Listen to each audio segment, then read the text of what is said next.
사도신경 하심으로 신앙 고백하겠습니다. 전능하사 천지를 만드신 하나님 아버지를 내가 믿사오며 그 외아들 우리 주 예수 그리스도를 믿사오니 이는 성령으로 잉태하사 동정녀 마리아에게 나시고 본디오 빌라도에게 고난을 받으사 십자가에 못 박혀 죽으시고 장사한 지 사흘 만에 죽은 자 가운데서 다시 살아나시며 하늘에 오르사 전능하신 하나님 우편에 앉아 계시다가 저리로서 산자와 죽은 자를 심판하러 오시리라. 성령을 믿사오며 거룩한 공예와 성도가 서로 교통하는 것과 죄를 사하여 주시는 것과 몸이 다시 사는 것과 영원히 사는 것을 믿사옵나이다. 아멘. 네, 찬송가 88장 내 진정 사모하는 찬송합니다.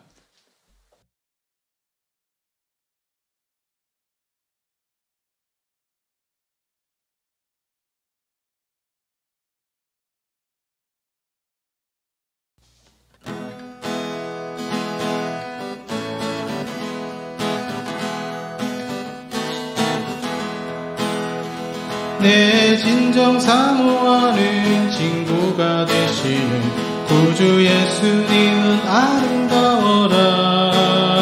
산 밑에 백합하여 빛나는 새벽별 주님 영원할 길 아주 없도다. 내 맘이 아플 적에 그리로 되시며 나 외로울 때 좋은 친구라. 주는 저 산 밑에 백합 빛나는 새벽별 이 땅 위에 비길 것이 없도다. 내 맘의 모든 염려 이 세상 보라고 주님 항상 낫지 하여 주시고 시험을 당할 때에 악마의 계교를 즉시 물리치사 나를 지키네. 온 세상 날 버려도 주 예수 안 버려 끝까지 나를 돌아보시니 주는 저 산 밑에 백합 빛나는 새벽별 이 땅 위에 비길 것이 없도다. 내 맘을 다하여서 주님을 따르며 길이 나를 사랑하리니 물불이 두렵지 않고 창검도 겁없네. 주는 높은 산성 내 방 되시라. 내 영혼 먹이시는 그네 누리고 나 친히 주를 뵙기 원하네. 주는 저 산 밑에 백합 빛나는 새벽별 이 땅 위에 비길 것이 없도다.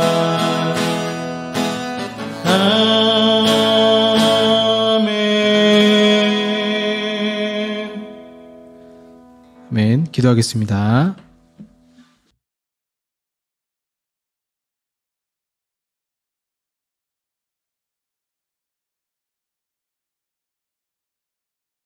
한 주 동안 지켜주시고 우리를 사랑으로 보살펴주신 아버지 하나님 은혜에 감사합니다. 우리의 마음에 영원을 사모하는 마음을 주셔서 명절 가운데 있다 할지라도 하나님을 예배드리고 싶어하는 마음을 갖게 하시고 주님을 바라보게 하시니 이 어찌 인간의 선한 마음이 아닌 하나님이 주신 능력이 아니라고 고백할 수 있겠습니까?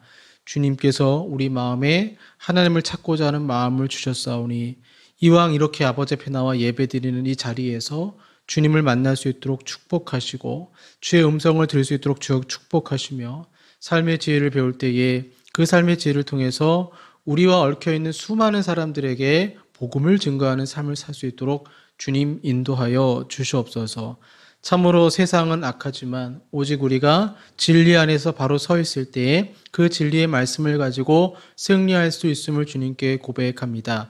세상의 처세술과 지식으로 이기는 것이 아니라 우리 그리스도인들이 하나님 말씀으로 이 세상을 이기며 승리하게 하시고 저희들 많이 어리석습니다. 주님 지혜 주셔서 주님 주신 지혜 가운데 상하 관계 또 좌우 관계 모든 관계 속에서 하나님께 영광 돌리게 하여 주시옵소서.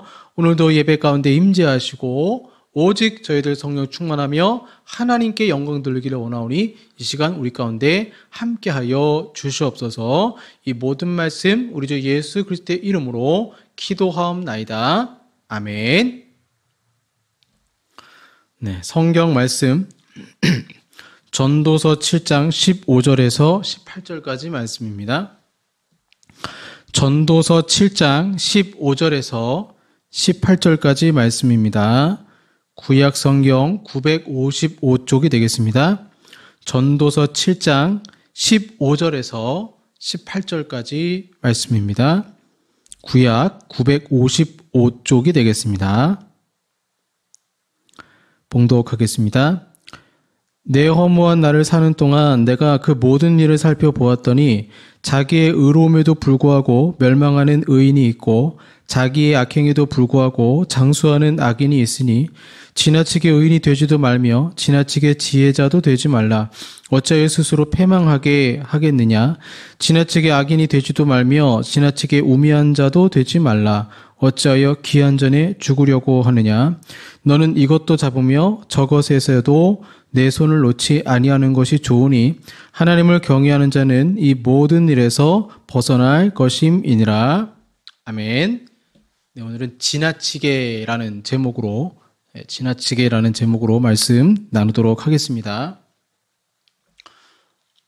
제가 운전을 할 때 주로 이제 T맵을 사용을 합니다. 근데 최근에 이제 T맵을 사용하는데 새로운 기능이 생겼습니다. 제가 T맵 업데이트된지도 모르고 처음에는 갑자기 동그란 녹색 원이서 숫자가 65, 64, 63 그 카운트 되는 걸 보고 좀 당황했습니다. 이게 도대체 무슨 표시지? 보통은 이제 과속할 때 경고음이 들린다거나 하는데 과속은 아니었고 다시 자세히 보니까 초록불이 65초 동안 켜진다라는 의미였습니다. 시간이 점점 줄어들더라고요. 그렇게 되면 표시를 해주면 아무래도 초록불이 이제 빨간불로 바뀌는데 카운트 표시가 된다면 신호 위반은 많이 줄어들겠구나. 애매할 때가 있잖아요. 갑자기 파란색에서 난 지나가려고 하는데 갑자기 이제 주황색 불로 바뀌어서 그 교차로를 지나갈 때 중간 어디쯤에 있어서 이러지도 저러지도 못하는 상황 가운데 있을 때가 있는데 이런 기능이 있으면 참 교통질서에 많은 도움이 되겠다.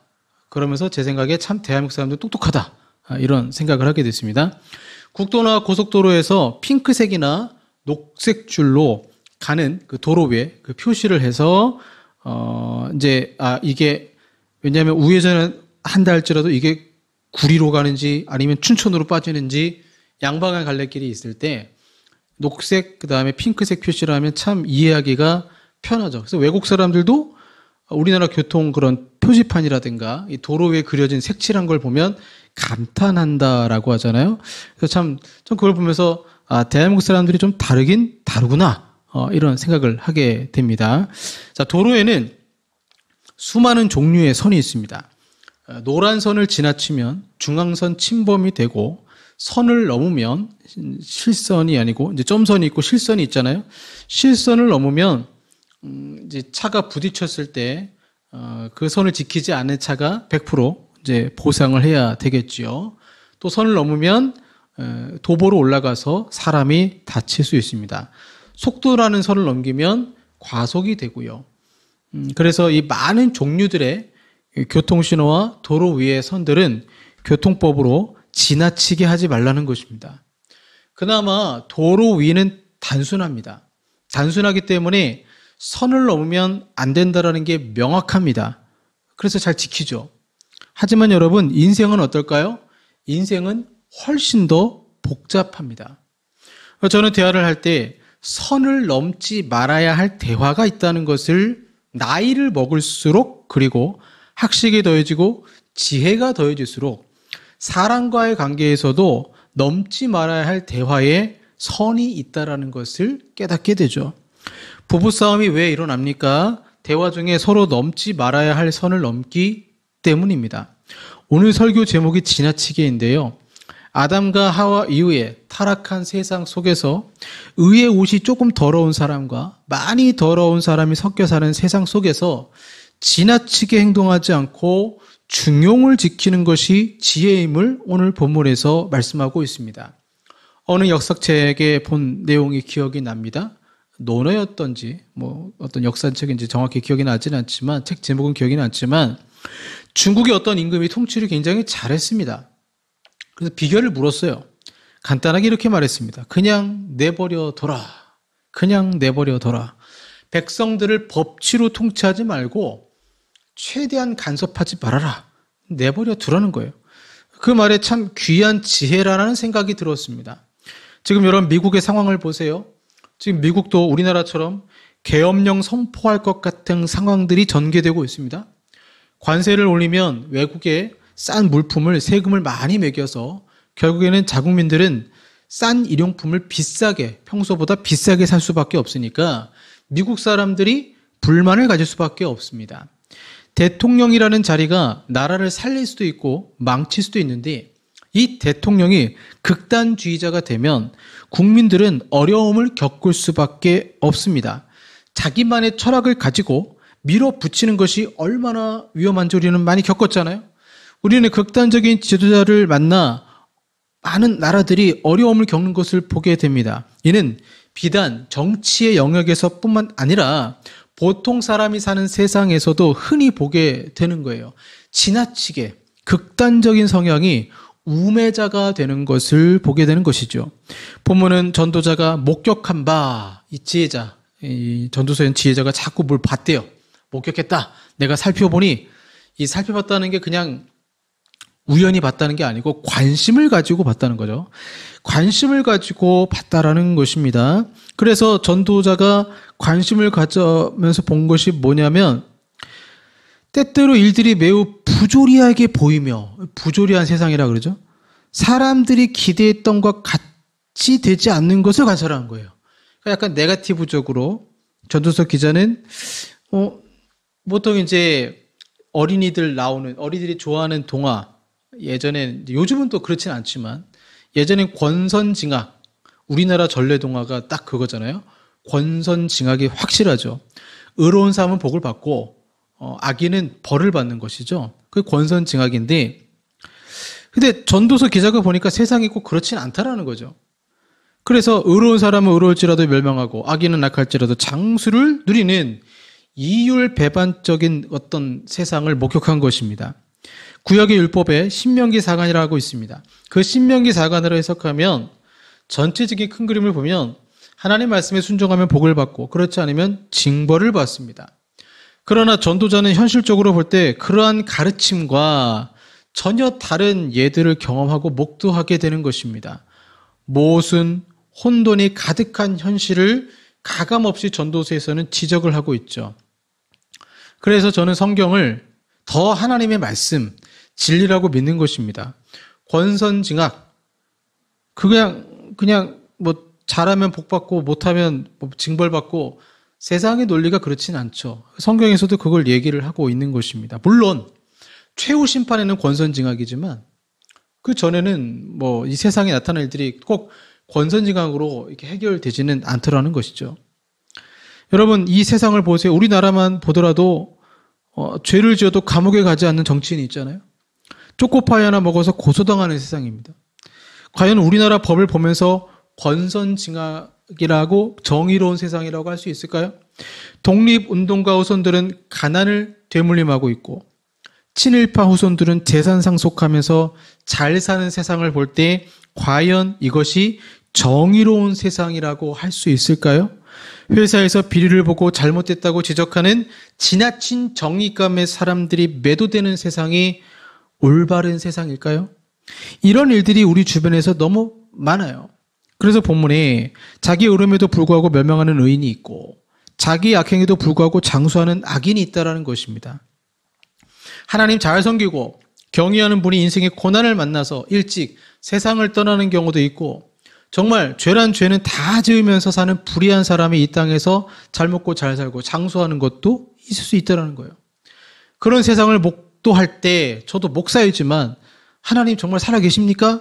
의문을 가질 때가 있다라는 거예요. 내 허무한 날을 사는 동안 내가 그 모든 일을 살펴보았더니 자기의 의로움에도 불구하고 멸망하는 의인이 있고 자기 악행에도 불구하고 장수하는 악인이 있으니. 전도서 기자는 세상에 가득 찬 모순을 숨기려 하지 않습니다. 악인은 득세하고 의인은 고통을 겪는 현실을 꿰뚫어 보고 있습니다. 그는 천박한 낙관론으로 사람들에게 값싼 위로를 전하려 하지 않아요. 저 어떤 책 읽어보니까 병이 생기거나 어떤 집안에 고난이 생겼을 때 그리스도인들이 이런 얘기를 잘한다는 거예요. 하나님은 합력하여 선을 이루실 것입니다. 근데 이게 상처가 돼요. 그 말이 상처가 됩니다. 그러면 그 말을 듣는 고난 가운데 있는 성도는 무슨 생각을 하게 되냐면, 다 알죠. 하나님은 합력해 선을 이룬다는 것. 그 무슨 생각하냐면, 근데 왜 하필 접니까? 이렇게 돼요. 왜 하필 나입니까? 다른 사람도 있는데 왜 하나님 하필 저입니까? 라고 되물을 수가 있잖아요. 근데 그냥 그 고난이 얼마나 무거운 고난인데 하나님은 합력해서 선을 이룰 것입니다. 너무 가볍게 말하면 그것이 오히려 상처가 될 수 있다는 거죠. 지나치게 의인이 되지도 말며 지나치게 지혜자도 되지 말라라는 말 앞에서 우리는 멈칫하게 됩니다. 전도서 7장 16절의 말씀이죠. 어중간하게 세상의 눈치나 보며 살라는 말처럼 들릴 수도 있기 때문에 이거 맞아? 라는 생각이 들죠. 군대에 다녀온 이들이 이제 군대 갈 사람들에게 많이 충고하잖아요. 야, 중간만 해. 딱 중간만 해. 저도 이제 군대 가기 전에 그 얘기를 들었을 때 처음에 그게 무슨 말인지 이해를 못 했다가 군대 가서 알게 됐어요. 아, 그렇구나. 군대는 그렇구나. 잘하는 사람은 일을 더 시킵니다. 못하면 쉬운 일 시킵니다.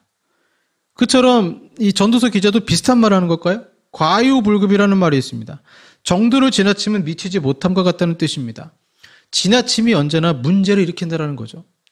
아리스토텔레스는 니코마코스 윤리학이라는 도덕 철학서를 통해서 인간이 어떻게 사는 것이 좋은지를 이렇게 제시합니다. 핵심은 중용으로 어중간한 중간이나 과잉 혹은 결핍이 아닌 균형과 조화를 뜻하는 말을 사용하고 있습니다. 즉, 이 땅에 지혜로운 사람이 어떤 사람이냐? 중용이라는 거예요. 중용은 뭐냐? 이렇게 예를 듭니다. 용기, 무모함과 비겁함 사이. 무모함도 극단이고 비겁함도 극단인데 그 중간이 용기라는 거죠. 관대함, 낭비와 인색함 사이. 그죠? 낭비도 극단이고 인색함도 극단인데 그 중간에 관대함이 있다는 거죠. 극단으로 치우칠 때 일어나는 문제가 제법 많습니다. 과식 문제죠. 지나친 다이어트도 문제입니다. 옛 질서를 무너뜨리고 새로운 질서를 세우려 할 때 혁명이 일어납니다. 극단이 요청될 때 항상 폭력이 수단됩니다. 그래서 이 극단은 일시적이어야 되는데 이것이 지속되면 나라가 망합니다. 파괴가 됩니다. 그래서 저는 지나치게 오늘 본문에 의인이 되지도 말며 지나치게 지혜도 되지 말라는 말을 그럼 난 의인이 될 필요가 없네? 그럼 나는 공부할 필요가 없네? 나는 성경을 읽을 필요가 없네? 이렇게 의미하는 게 아니라 교만하지 말라는 것입니다. 교만하지 말라. 자기 옳음에 대한 지나친 확신이 있어요. 나는 확실해. 특히 장로교인들이 이렇게 심해요. 교리적으로 많이 배우니까. 난 확신해. 근데 그 확신을 가지고 타자들에게 대해서 이 세상 사람들과 대화하면서 나는 옳고 너는 틀렸어라고 무시하면서 얘기하지 말라는 거예요. 왜? 그러면 너네들 수명 단축될 거야. 핍박받을 거야. 라고 말하고 있는 거예요. 자기 의에 사로잡힌 사람은 다른 사람들과 대화할 줄을 몰라요. 대화에 나서는 이들은 상대방과의 만남을 통해 일어날지도 모를 변화를 수용할 수 있어야 됩니다. 그래서 대화라는 것은 타자와의 만남을 통해서 자기 확장을 하는 거예요. 근데 극단에 치우친 사람들은 확장할 생각이 없습니다. 그냥 자기 확신에 고치되어서 그 속에 나비가 태어나야 되는데 태어나지 못하고 가둬져 버린 거예요. 자기와 다른 생각을 가진 사람을 미워합니다. 그들은 늘 남을 가르치려 하지만 다른 이들로부터는 배우려 하지 않습니다.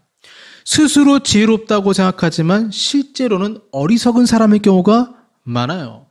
에피쿠로스 학파 성경에 나오잖아요. 근데 이제 이걸 정말 자세히 연구한 사람들은 에피쿠로스 학파 그러면 이제 자세히 연구하지 않은 사람들은 뭐라고 얘기했냐면 쾌락주의다 이렇게 얘기해요. 그럼 쾌락주의 딱 얘기 들으면 무슨 생각합니까? 그래. 사도 바울이 그 아레오바고 언덕에서 복음을 전할 때 저 쾌락주의자들 에피쿠로스 학파랑 싸웠잖아. 논리로 대결했잖아. 그러니까 에피쿠로스 학파는 쾌락주의, 정욕적인 사람들이야. 전혀 아닙니다. 전혀 아니에요. 그러니까 이거에 대해서 자세히 공부한 사람은 뭐 어떻게 이해하고 있냐면, 어떻게 공부했냐면, 에피쿠로스 학파가 추구하는 쾌락은 마음의 평정심이에요. 정신적 쾌락을 얘기합니다.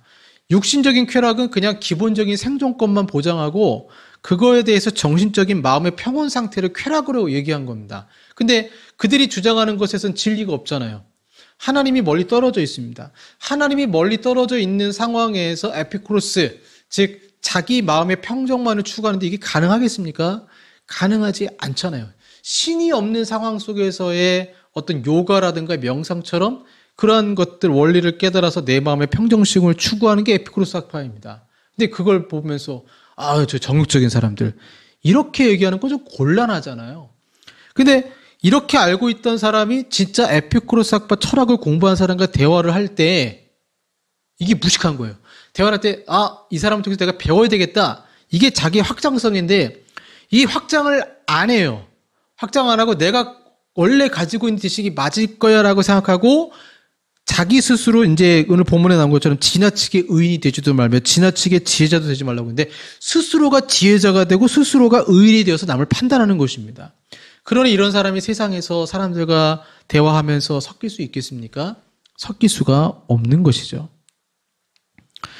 이러한 모습들 속에서 이러한 사람들은 사유의 패례회소에 갇혀 있습니다. 그래서 폭력적입니다.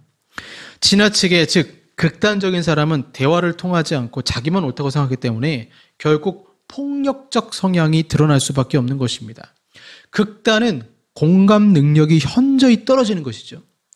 이렇게 볼 때 지나치게 의인이 되는 것이나 지혜롭게 된다는 말은 자기 자신의 죄인됨을 인정하지 않고 스스로 모든 것을 안다고 말하는 교만한 삶의 태도의 의미로 볼 수 있다는 것이죠.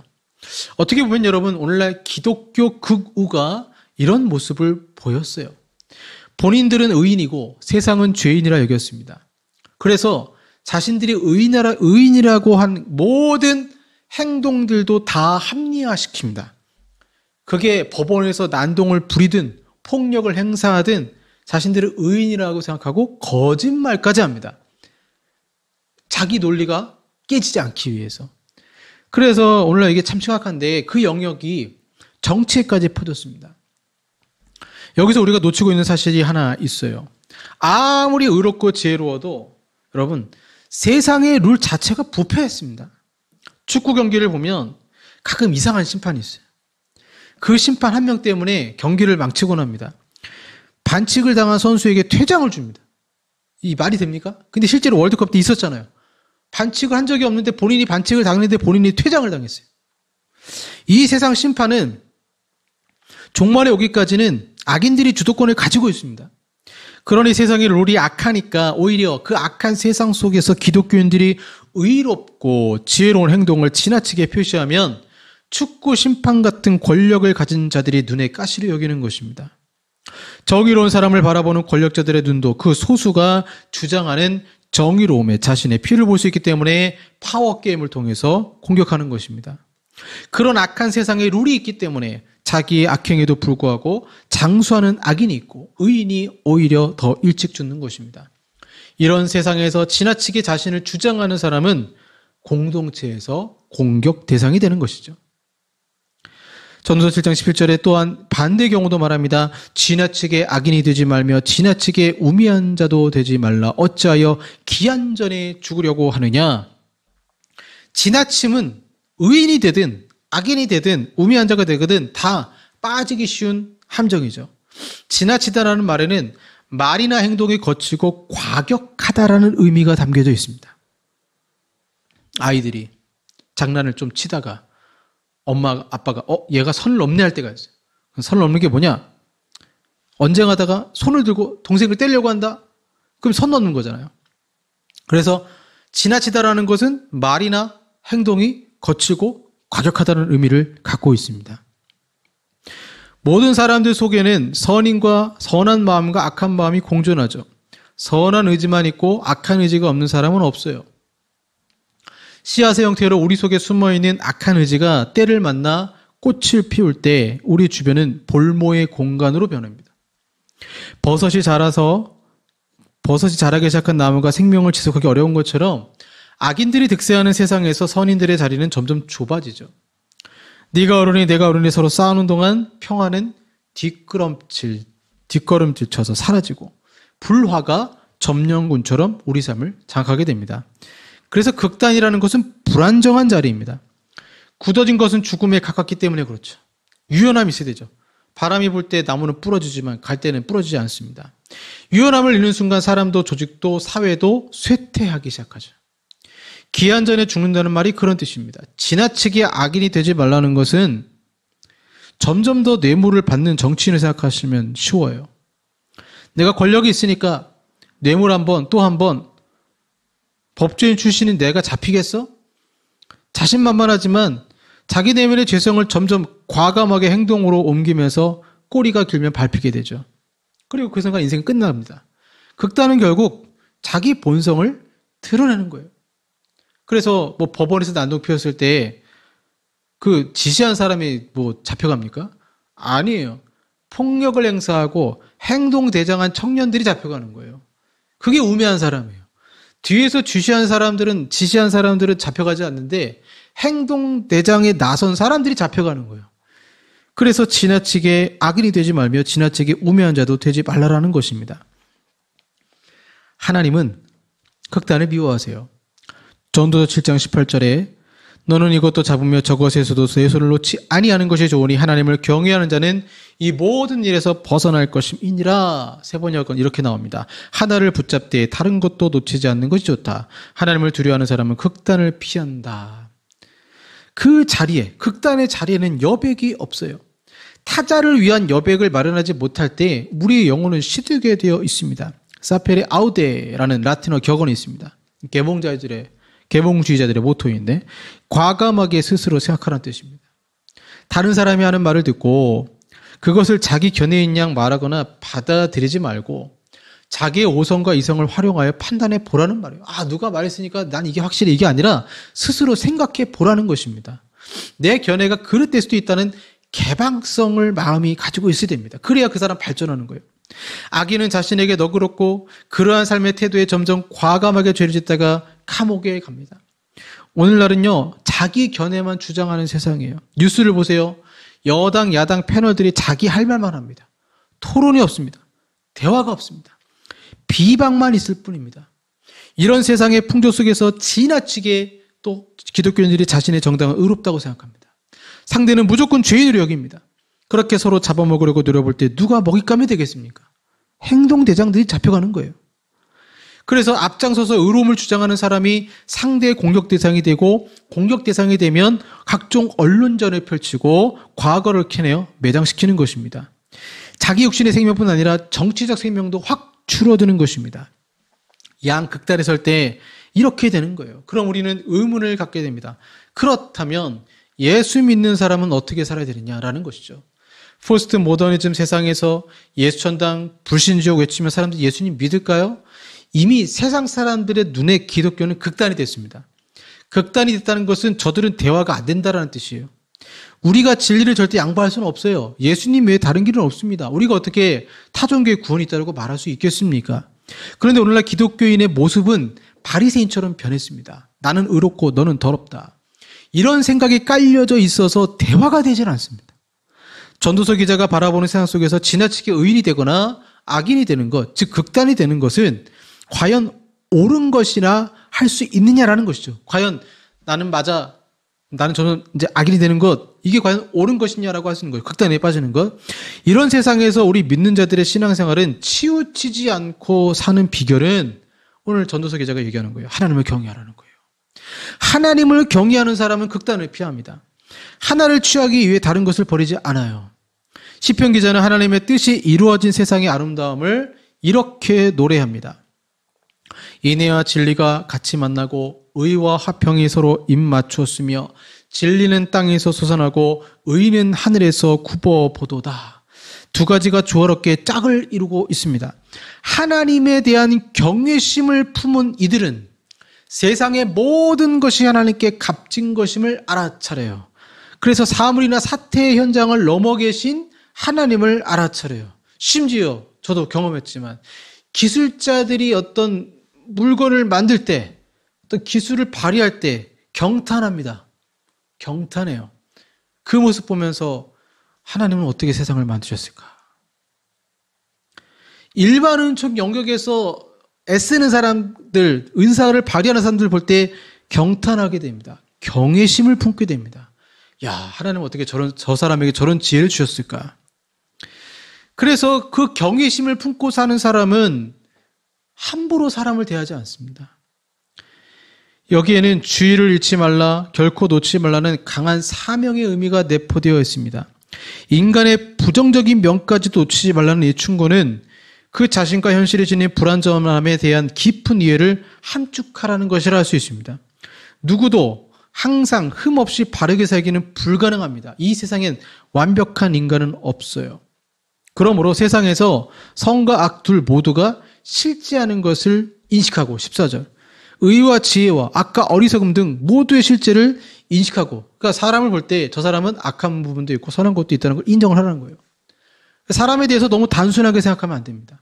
지나치게 극단에 서면 한쪽 말만 맞다고 생각하게 됩니다. 그러나 여호와를 경외하는 사람들은 진리라는 거울 앞에서 먼저 내 자신이 얼마나 어리석고 지혜 없는 자인지를 알게 돼요. 그래서 사람을 함부로 판단하지 않습니다. 신중합니다. 나는 죄인이기 때문에 내 생각과 판단이 틀릴 수 있다라는 생각을 가지게 돼요. 그래서 7장 18절 하나님을 경외하는 자는 이 모든 일에서 벗어날 것임이라고 말씀하고 있습니다. 그럼 여러분 이 모든 일이 무엇이겠습니까? 16절 17절 뭐예요? 지나치게 의인이 되지도 않고 지나치게 악인이 되는 것을 다 포함하는 것입니다. 그리고 이 두 극단에서 자유할 수 있는 방편으로 전도서 기자는 하나님을 경외하라고 제안하는 것입니다. 인간이 스스로 의인인 체하면 의에 집착하여 위선을 저지르는 것이나 악에 대한 경각심이 없이 악을 행하는 것 사실 하나님에 대한 경외심이 없기 때문에 죄를 짓는 것입니다. 반면 하나님을 경외하는 자는 전지전능하신 하나님 무소부재하신 하나님의 현존을 항상 인식하고 살아갑니다. 이로 인해 그에는 의로운 삶을 사는 거예요. 남을 판단해서 의로운 삶이 아니라 내가 현재 상황을 정확히 알지 못하기 때문에 기도하면서 그 인생을 걷다가 주님을 의지함으로 의로운 삶이 되는 것입니다. 그는 그 의로 인하여 교만하지 않고 절대자 하나님 앞에 자신의 한계에 대하여 깊이 인식을 하고 겸손함으로 유지합니다. 이러한 자는 위선이나 가식, 외식의 수렁으로부터 헤어나오게 되는 거예요. 물론 모든 사람은 죄성을 지닌 연약함으로 인해서 순간순간 죄를 짓기도 하지만 그런 의로우신 하나님을 경외하며 살아가는 자는 그곳에 계속 머물러 있진 않아요. 따라서 16절 10절에서 말한 바 극단적인 삶의 자리에 떨어지는 비극에서 벗어나는 길은 하나님을 경외하는 길밖에 없습니다. 주님을 경외하면 나도 부족한 사람, 저 사람도 부족한 사람, 그러나 저 사람 안에 하나님 형상이 있고 내 안에 하나님 형상이 있고 저들이 비록 불신자랄지라도 내가 저 사람을 통해서 배울 게 있다는 것을 얼마든지 깨달을 수 있습니다. 그런데 그게 아니라 극단에 빠지면 전혀 배우려고 하는 마음이 없는 것이죠. 오늘 제가 본문을 묵상하면서 한 인물이 떠오릅니다. 바로 모세입니다. 모세는 지나치게 정의로운 사람입니다. 그리고 그 정의감에 휩싸여서 세상을 바꾸려고 했습니다. 그러나 그가 바꾸지 못합니다. 바꾸시는 분은 하나님 한 분이십니다. 성경에서 말하는 지혜자란 지나치기가 아니라 주님과 동행하는 삶을 사는 사람이죠. 즉, 내 지혜가 있어도 내 지식이 있어도 기도로 보조를 맞추어 가는 것이 극단의 길에서 벗어나는 것 아니겠습니까? 마음의 여백을 항상 남겨놔야 됩니다. 제가 마음에 품는 인생의 좌우명 같은 것이 있습니다. 모든 사람에겐 배울 것이 있다는 것입니다. 어린 아이에게도 배울 것이 있고 심지어 악인이라 할지라도 배울 게 있어요. 악인이라 할지라도 배울 게 있어요. 호크마 같은 지식이겠죠. 참된 지혜자로서 여러분 이 세상에서 승리하시길 바랍니다. 어떻게 하나님을 경외하는데 극단주의자가 될 수 있겠습니까? 극우나 극좌에 빠지는 것이 아니라 오늘 본문에 나오잖아요. 너는 이것도 잡으며 저것에서도 내 손을 놓지 아니하는 것이 좋으니 라고 말하고 있습니다. 좌우를 분별할 줄 알고 좌와 우에서의 장점도 흡수하고 단점도 알아가는 그래서 이제 다 포용할 수 있는 우리 기독교인들 되기를 소망합니다. 기도하겠습니다. 사랑의 아버지 하나님, 대화를 통해서 배우고자 하는 마음이 없다면 그 대화는 독백이나 독선이 될 수밖에 없습니다. 참 예수 믿는 사람들이 복음을 전하기 어려운 시대 가운데 살아가고 있습니다. 우리가 먼저 마음을 열어 저들과 대화할 수 있도록 주 도와주시고, 어리석은 세상의 지혜 가운데 극단과 그러한 극단으로 빠지는 모습이 아니라 바른 하나님을 경외함으로 바른 그런 기독교인으로서 이 세상에서 선한 영향을 끼치며 살아갈 수 있도록 도와주시옵소서. 예수님 이름으로 기도합니다. 아멘. 우리가 의지할 분은 하나님 한 분밖에 없습니다. 주님은 산 같아서 찬양하겠습니다.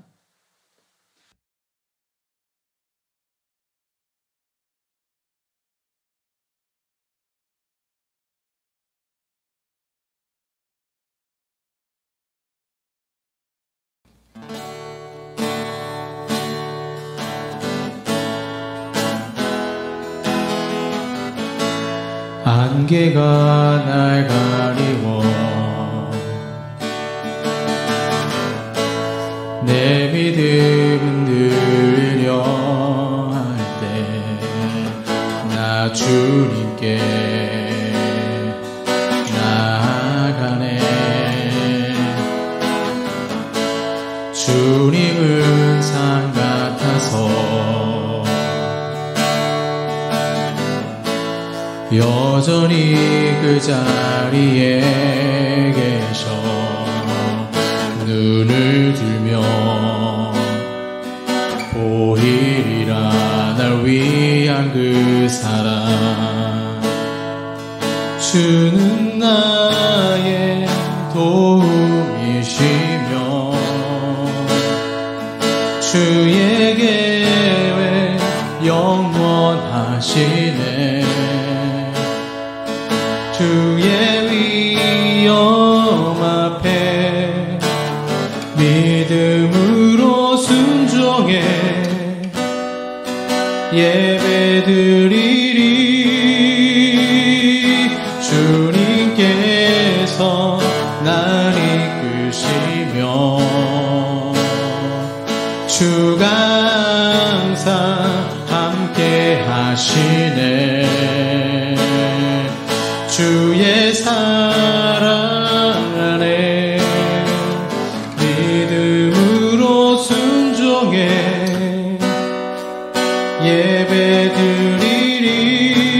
예배드리리 영원히.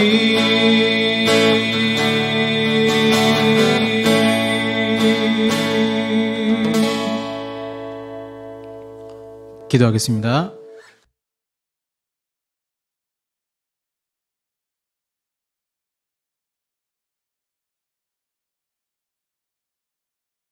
사랑의 아버지 하나님 감사합니다. 오늘도 아버지 앞에 11조 감사 구제 선교로 영광 돌립니다. 하나님 이 10월 풍성한 달 되게 하시고 주님 이 10월 또 남은 날을 더 주님과 동행하면서 살게 하시고 그 생업에 복의 복을 더하시고 또 그 가정에 건강의 복을 허락하셔서 하나님과 동행하면서 사는 그 믿음의 가족들마다 주의 아픈 자 있습니까? 치료하시고 역사하여 주시옵소서. 한 주간도 많은 대화를 통해 자기의 어떤 모습들을 주님을 더욱 닮아가는데 확장시키는 은혜를 허락하여 주시옵소서. 예수님 이름으로 기도합니다. 아멘. 지금은 우리 구주 예수 그리스도의 은혜와 성부 하나님의 사랑하심과 성령 하나님의 교제교통 역사하심이 지나치게 극단으로 치우치지 아니하고 말씀의 중용에 따라 생명에 나는 우리 사랑하는 성도들과 한국 교회 위에 영원토록 함께 있을지어다. 아멘.